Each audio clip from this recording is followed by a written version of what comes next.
Hello students, आप सभी का स्वागत है हमारे एक नए चैनल में। आज हम 10वीं क्लास का जो रसखान है शीर्षक, उसके अंतर्गत जो ये सवैये दिए हुए हैं उसको देखेंगे।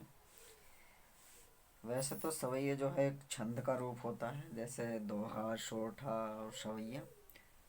तो ये सवैया छंद में लिखे हुए हैं, इसलिए इसका जो मतलब शीर्षक है वो भी सवैया ही बना दिया गया है। ठीक है, तो इसको पढ़ेंगे आज हम। मानुस हो तो वही रस खानी, बसो ब्रज गोकुल गांव के ग्वारन। यानी रसखान कह रहे हैं कि यदि मैं अगले जन्म में मनुष्य बनूं तो उसी ब्रज में यानी गोकुल के गांव में रहूं, ग्वालाओं के बीच में। गोकुल गांव में रहूं, ग्वालाओं के बीच में। जो पशु हो तो कहाँ बस मेरो, चरो निध नंद की धेनु मंजारन। यदि पशु बनूं यदि पशु बनूं तो मैं वही रहूं जिन्हें श्री कृष्ण जिन गायों को चराते थे। पाहन हो तो वही गिरी को, जो धरियो कर छत्र पुरंदर धारण। और रसखान जी कह रहे हैं कि यदि मैं पत्थर बनूं तो उसी पहाड़ का बनूं जिसको श्री कृष्ण ने अपनी उंगली पर उठाया था ब्रजवासियों की रक्षा के लिए।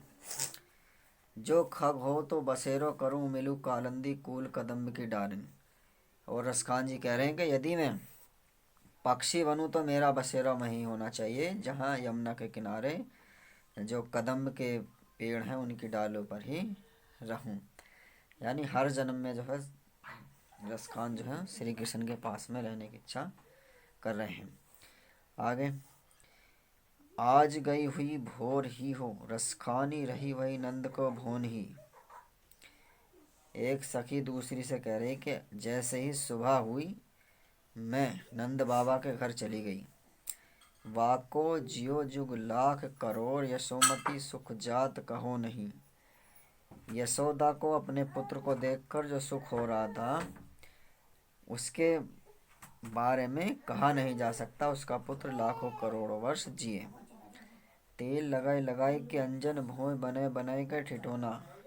उसके तेल लगा के मालिश कर रही थी, काजल लगा रही थी और उसकी भौं बना रही थी। और नज़र से बचने के लिए ठिठोना यानी जो काला टीका लगाते हैं माथे पर वो उसके लगा रही थी।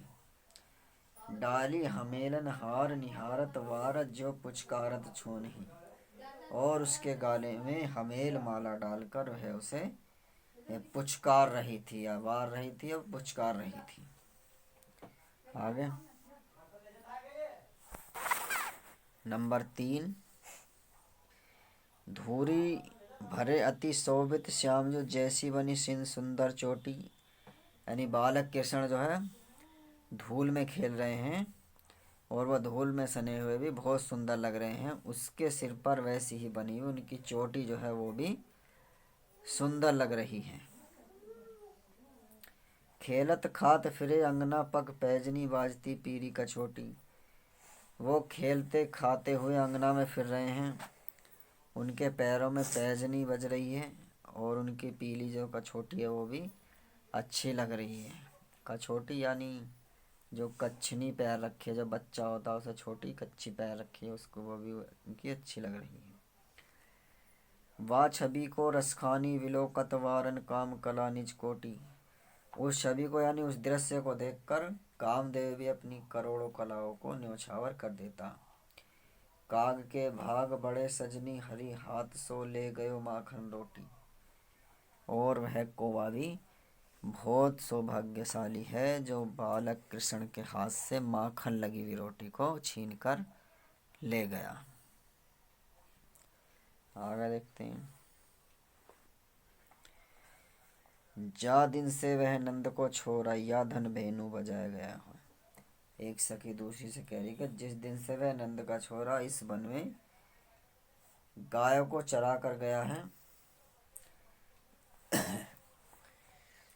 मोहनी तानी गोधन गावत बेनु बजाय रिझाए गैर। और मोहनी तान से गोधन गाकर बांसुरी बजाकर वह हमें रिझाकर चला गया है। वह दिन सो कछु टोनो टोनो सो के रसखानी है में समाया गया है। उस दिन से कुछ टोटका सा हो गया है, वह हमारे हृदय में समा गया है।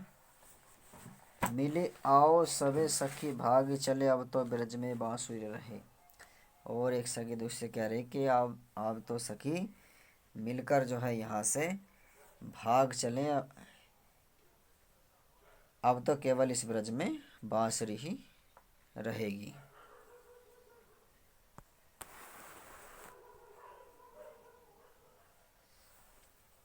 आगे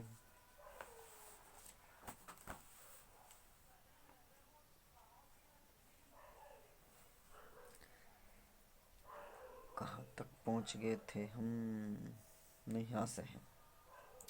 वादिन सो कुछ टोनों से रसकानी है, यानी वादिन से हमारे अंदर कुछ टोन जादू टोना सा हो गया है, रस का वह हमारे हृदय में समा गया है। काहू ने काहू की कहानी करे सुगरा ब्रज बीज बिकाया गया। कोई किसी की लाज शर्म नहीं करता, सारा ब्रज पागल सा हो गया है। काना भाई बस बांसुरी के, अब कौन सखी हमको चाहिए। यानी काना केवल बांसुरी के हो गए हैं, अब हमको सखी वे क्यों चाहेंगे। निष्दोष रहे संग साथ लगी यह सोतीन तापन क्यों सही। रात दिन श्री कृष्ण के साथ में लगी रहती है, ये हम सोतन का ताप क्यों सहेगी। जिन मोहि लियो मनमोहन के रसकानी सदा हमको दही है। जिसने श्री कृष्ण के मन को मोह लिया है, यह सदा हमको जलाती रहेगी। मिली आओ सबे सखी भागे चले, अब तो ब्रज में बांसुरी रहे। यानी मिलकर सखी आओ चलो भाग चले, अब तो केवल ब्रज में बांसुरी ही रहेगी। मोर पंख सिर ऊपर रखे हो, गुंज की माल गरे पहिरूंगी। यानी एक सखी दूसरी से कहती है कि मैं तेरे कहने पर मोर के पंख सिर पर रख लूँगी, गुंज की माला गले में पहन लूँगी, ओढ़ी पीताम्बर ले लकुटी बन गोधन गावत संग फिरूंगी। पीताम्बर ओढ़ लूँगी, हाथ में लाठी भी ले लूँगी और गोधन भी गाऊंगी और तेरे साथ भी मैं फिरूंगी। भाव तो वही मेरे रसखानी सो तेरे से सब स्वयं करूंगी। और जो जो तुझे भाता है मैं वही सब कुछ करने के लिए तैयार हूँ। या मुरली मुरलीधर की अधरन धरी अधरान धरूंगी, लेकिन मैं उस मुरली को अपने होठों पर नहीं रखूंगी जिसको श्री कृष्ण ने अपने होठों पर रखा था।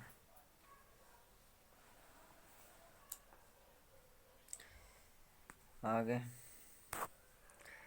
गोरज बिराजे भाल लहराती वनमाल,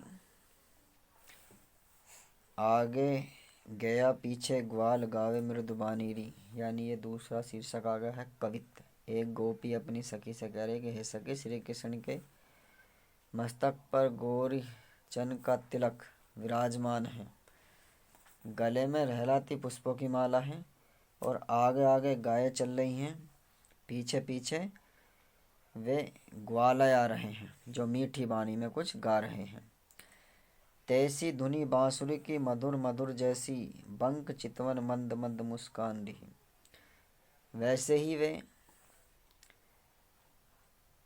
उनकी यानी बांसुरी की मधुर मधुर धुन भी बजा रहे हैं और वैसे ही वो मंद मंद मुस्कुरा भी रहे हैं। कदम्ब विपट के निकट टटनी के तट, अटा चढ़ी ताही पीत पट लह फहराहिंडी। यमुना के किनारे कदम्ब के पास खड़े उन कृष्ण के पीताम्बर का फहराना तो अट्टालिका यानी ऊंची कोई चोटी सी होगी, ढेर सा एक उस पर चढ़कर देख तो सही, उस पर चढ़कर देख। रस बरसावे तन तपती बुझावे, नैन प्राण ही रिझावे वह आवे रसखान री। रसखान कह रहे हैं कि रस की वर्षा करते हुए, शरीर के तपन को शांत करते हुए, नेत्रों को यानी आँखों को, प्राणों को मोहित करते हुए रस की रसखान श्री कृष्ण चले आ रहे हैं।